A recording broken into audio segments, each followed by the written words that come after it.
benar aja bokap gue diketok berapa kali, bokap gue diem.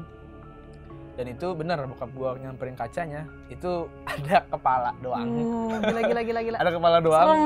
Begitu, ya bokap gue ngebrit lagi lah. Iya. Nggak ada badan, cuma kepala doang. Kasian melayang. banget. Pokoknya sebelah melayang tuh, kalau bokap gue sebelah melayang, daster kepala. Nah itu bokap tuh. Lalu ada lagi juga di rumah itu juga sama. Jadi di rumah itu karena memang kejadian-kejadian kayak gitu, jadi pada saling cerita dah akhirnya kan, kok gue digangguin gini ya, gue ngeliat kepala, daster dan segala macamnya. Tapi ya itu namanya tinggal serumah dan itu rumah, jadi kita ngerasa ya udahlah ini rumah kita juga gitu.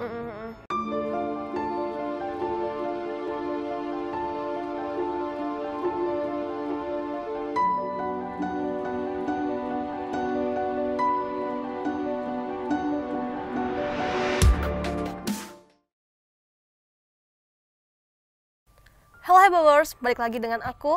Dan di episode sebelumnya nih, kita kan udah ngobrol-ngobrol sama Kak Argi tentang kejadian mistis yang dialami oleh orang tuanya Kak Argi dan oleh Kak Argi sendiri, yang katanya dia tuyul lah dan sebagainya. Sekarang nih, kita tuh pengen tahu ada apa sih sebenarnya di rumah itu kok sampai kayak misteri banget gitu loh. Gitu ya kejadian-kejadiannya. Boleh diceritain nggak sih Kak? Boleh. Jadi sebenarnya rumah ini tuh yang tadi gue bahas ya, ini kan pindahan kan ceritanya. Jadi baru rumah kebun gini tadinya kosong, habis itu diisi sama keluarga gue, keluarga nyokap. Jadilah tuh isinya berlima di rumah itu, ya kan, cewek 4, 1 laki-laki. Nah jadi di rumah itu sebenarnya kalau ngomongin cara histori gitu ya, orang-orang situ sih ngomong nggak ada apa-apa. Maksudnya rumah itu bersih-bersih aja gitu. Oh jadi begitu pindah tuh nggak ada masalah apa-apa, masalah nggak ada yang apa-apa. ngomong apa-apa juga. Ditambah lagi kan keluarga gue emang nggak ada basicnya bisa lihat bisnis gitu kan, jadi ngerasa ya udah gue rumah baru seneng-seneng aja. Iya. Ya, tapi ternyata kejadian-kejadian itu mulai berdatangan tuh, ya kan, nggak tahu tiba-tiba ada apa. Mulai dari yang tadi nyokap gue ketempelan, habis itu ada yang tiba-tiba kesurupan juga, itu banyak. Nah salah satu ceritanya juga itu ada. Jadi waktu itu nyokap bokap gue belum nikah, jadi ceritanya bokap itu waktu itu lagi main lah ke rumah nyokap yang kebun jeruk itu, lagi nonton berdua gitu, tiba-tiba nyokap gue ngambil barang lah ke kamar, jadi ditinggal dong. Itu tuh di rumah yang baru itu kan? Di rumah itu juga, di ruang TV-nya. Iya. Habis itu ya udah nyokap gue ke kamar, bokap tuh di situ lagi nonton TV. Gitu. Dan bokap itu taunya rumah itu sebenarnya fine-fine aja, nggak ada apa-apa kan. Gitu kan. Dan bokap cuek gitu. Ya udah lagi nonton biasa, tiba-tiba itu ada daster bener-bener melayang di depan bokap.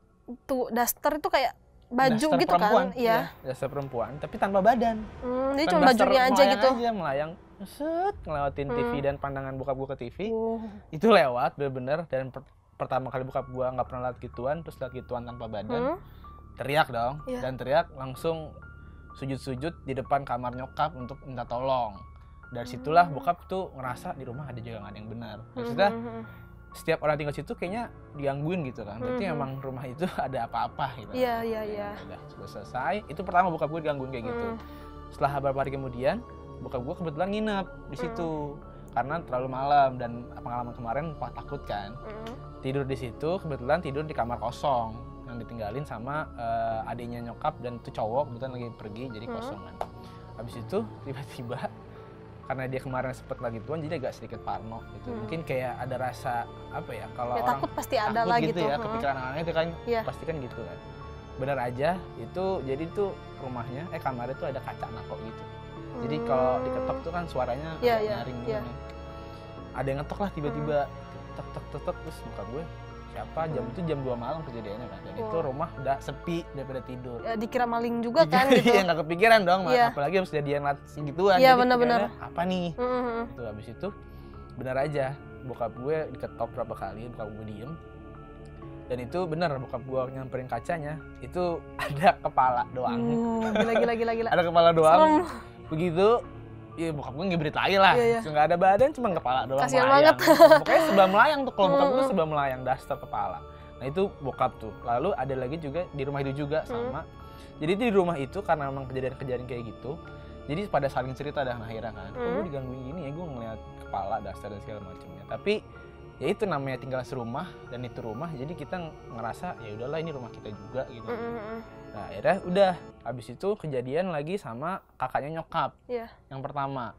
Jadi dia pulang Itu jadi posisi rumah itu agak komplek gitu dan di pojok. Jadi kalau ngeliat pos komplek itu kan lurus gitu kan. Tante gue tuh jalan lah ceritanya. Itu jam 1 pagi karena. Dan itu lingkungannya masih di daerah rumah itu. Daerah rumah dan sepi kan zaman dulu, sepi banget dong jam segitu. Akhirnya benar dia lewat, tante gue jalan kaki gitu pulang. Itu di bawah pohon, kalau nggak salah pohon mangga, gue juga lupa pohon apa, tapi yang rindang gitu lah, pohon gede. Itu ada yang lempar pasir dari atas. Gitu. Ada yang jahil gitu. Ada yang jahil kan. Terus masuk dong rambut-rambut gitu kan. Dan itu pertama kali tante gue cuek. Dan karena tante gue juga orangnya berani, jadi apa sih gitu. Dikira kan. orang iseng aja orang gitu iseng, ya. Tapi berhari-hari kalau pulang jam segitu selalu disiramin pasir. Oh, jadi kayak diteror gitu. Diteror. Dan akhirnya tante gue, lu keluar loh kalau berani. Gitu.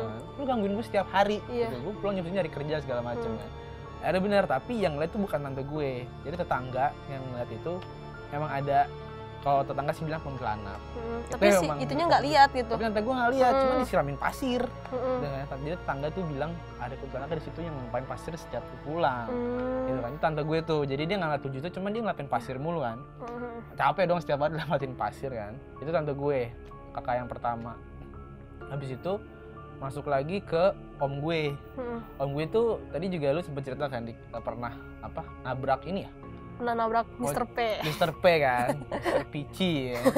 Habis itu kalau om gue itu sama kejadian naik motor jam setengah 11, setengah 12. Itu dia kalau dia bilang sih nabrak kuntilanak. Tapi pas saat dia nabrak itu dia nggak ngerasa nabrak apa-apa. Tapi kayak ngelindes aja. Kayak ngelindes sendal, tau nggak sih sendal lindes kan gitu aja. Grek gitu. Nah, tapi itu dia taunya 2 hari setelah dia merasa nginjak sesuatu, itu dia panas badannya, sakit gitu kan. Dan dia akhirnya ngeliat itu wujudnya ketika pas maghrib. Jadi itu setiap maghrib gitu? Setiap maghrib. Jadi itu dia sakit 2 hari. Kalau maghrib datang, azan gitu, itu badannya langsung panas, keluar keringet, dan akhirnya ditampakin bahwa dia tuh nabrak kuntilanak. Jadi insiden nabrak kuntilanak itu si kuntinya jadi kayak ngikut ke badannya, gitu. Jadi nampakin setiap maghrib. Gitu. Dan kuntilanak tuh kalau kata om gue ya, itu cuma diem doang ngeliatin dia. Jadi tuh dia nggak bisa tidur kan, pasti kan, karena panas segala macam, badan mungkin nggak enak. Setiap azan maghrib tuh badan langsung makin parah, dan dia selalu nampakin di situ. Itu akhirnya emang orang ini juga yang Pak Taufik tadi akhirnya hilang.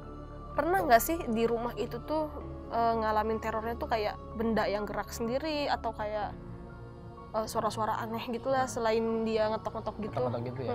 Nah anehnya tuh kalau di rumah itu nggak pernah ada yang bergerak sendiri, itu nggak ada.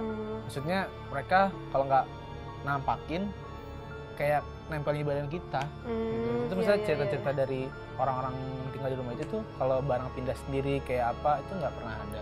Tapi yang kejadiannya adalah dia nampakin diri sama dia ngikut ke badan orang di rumah itu sih agak aneh juga sebenarnya sih. Sebenarnya ini kakak sendiri tahu nggak sih, atau dari warga sekitar atau dari tetangga gitu kan, biasanya di suatu daerah itu ada yang disebut kayak kuncen gitu disebutnya tuh.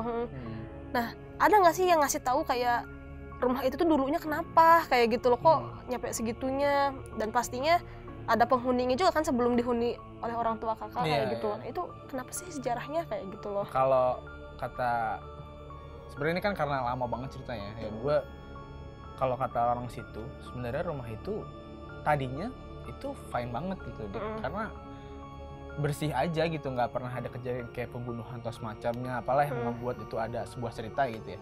Itu nggak ada, itu bener-bener rumah yang memang ditinggalin sama orangnya, dijual cepet dan langsung masuk keluarga gue, jadi nggak sempet yang kosong lama tuh nggak ada. Oh jadi dijual cepet tuh sebenarnya ada curiga nggak sih dia jual cepet seolah-olah dia kayak kabur gitu loh? Mungkin ya, bisa jadi mungkin ya dia pernah diganggu juga gitu kan, dia nggak betah mungkin jadi jual cepet gitu. Jadi tapi kalau keluar dari sisi keluarga gue dan orang sekitar, rumah itu sebenarnya fine-fine aja sih. Itu orang juga taunya ya dia mau pindah ngejual rumah, nggak pernah ada cerita yang mistis dan sebagainya. Sebelumnya pernah nggak sih kayak manggil kayak orang pintar ke rumah, jadi untuk cari tahu di rumah ini kenapa kok dapat teror terus kayak gitu? Udah, nah itu dia kan tadi gue bilang sempat manggil yang almarhum Taufik itu kan, karena sebelumnya udah juga pernah manggil beberapa orang spiritual pintar gitu. Oh, aku kira itu almarhum itu dia cuman buat badannya nyokap gue. Bukan, tapi jadi sama rumahnya juga sama sebenarnya. rumahnya. Cuman sebelum orang itu juga udah pernah beberapa orang yang lain itu spiritual panggil ke rumah lah untuk ngecek segala macem. Itu dan ada beberapa yang bilang sebenarnya rumah ini tuh ada kiriman gitu ya. Apa sih namanya kalau kiriman gitu? Kayak santet gitu. Kayak semacam santet gitu ya. Cuman ya itu, cuman kalau keluarga gue tuh karena kiriman itu suka nggak percaya. Tapi kalau orang sekitar bilang emang nggak pernah ada kayak bola api jatuh ke rumah itu. Iya. Nah, yang digangguin itu selain tadi katanya tante, terus mama juga kayak gitu. Ada nggak sih misalnya kayak ada tamu gitu yang datang ke rumah terus akhirnya digangguin? Atau kayak teman gitu main ke rumah digangguin? Di luar orang yang tinggal di rumah? Iya. Ada nggak sih kejadian kayak gitu? Kalau tamu dan teman-teman orang di rumah sih nggak pernah ada. Jadi memang benar-benar pure orang yang tinggal di rumah itu, keluarga inti itu yang digangguin. Tapi kalau tetangga, tamu segala macamnya nggak pernah ada cerita dan nggak pernah kejadian juga sih. Jadi memang orang inti situ aja. Nah, dari cerita yang barusan itu kan yang sering ngalamin tuh kayak orang tua, tante, kayak gitu.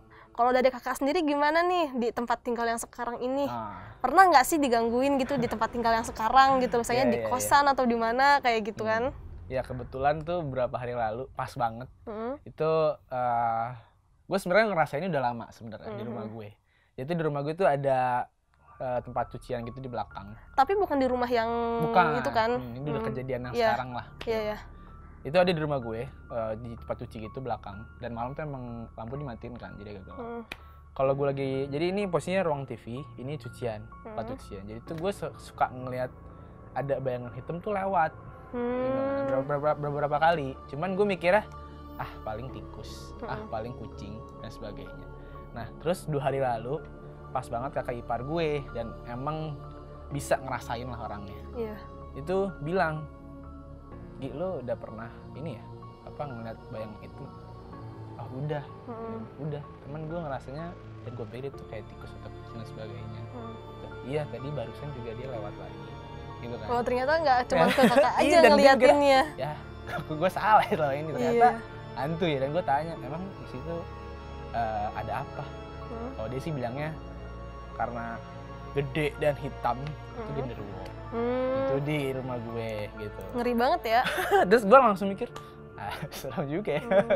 Udah lama nggak cerita gitu, terus ada di rumah ada gitu. Ternyata genderuwo di rumah gue. Gitu.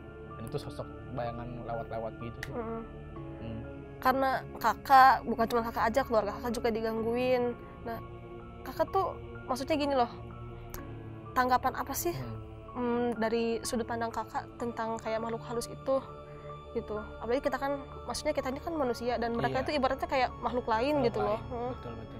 Iya, kalau menurut gue karena dulu sempet juga itu yang keluarga merasakan hal itu, terus juga di rumah juga ada beberapa hal yang baru-baru. Jadi tapi kalau gue mikirnya kita hidup di dunia kan cuma nggak sendiri kan, pasti ada orang juga dan bukan cuma manusia, pasti ada makhluk-makhluk lain juga hidup di situ. Jadi kalau dari gue sebenarnya ya kita hidup sama-sama aja. Gitu. Saling menghargai kayak gitu ya. Lu nggak ngagak gue juga gue nggak ngagak lu. Jadi itu kebalikannya kan, pasti ya gitu, lu nggak ngagak gue juga nggak ngagak lu. Jadi saling menghargai aja sih. Ya harus jaga sikap aja jaga kayak sikap gitu aja, ya. Gitu. Lu ada ya udah, gue juga ada di sini kok.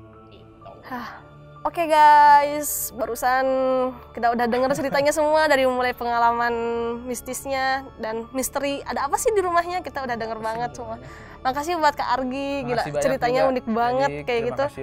Dan buat kalian semua jangan lupa nonton terus acara kita di KPAI, Komisi Podcast Anak Indigo. Dan buat kalian yang mau nonton eksplorasi kita, bisa cek di playlist ya. Jangan lupa klik like, comment, and subscribe. Dadah!